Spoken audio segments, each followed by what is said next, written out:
Күйеуім қанша жерден намаз оқса да, істеп жүрген іс-әрекеті нағыз шайтанның ісі. Сырласу. Тұрмыс құрғанымызға осы жылдың жазында 5 жыл болады.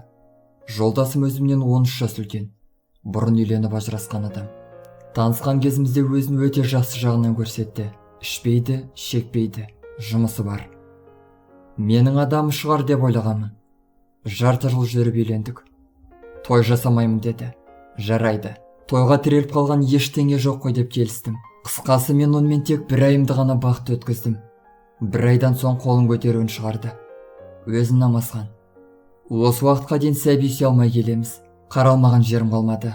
Трубкаларым жабық екен. Экоға да келіспей отыр. Бала бағып алуға да келіспей қойды.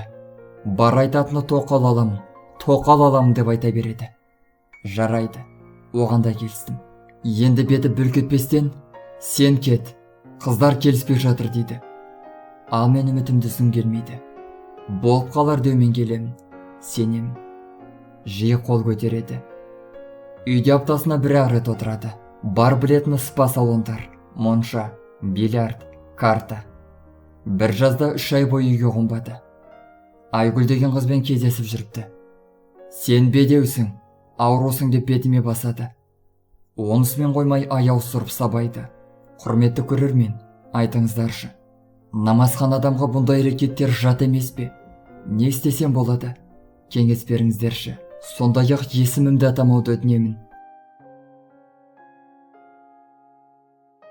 Достар, біздің каналға жазылып, лайк басуды ұмытпаңыздар. Келесі шығарылымдар тек қана сіздер үшін.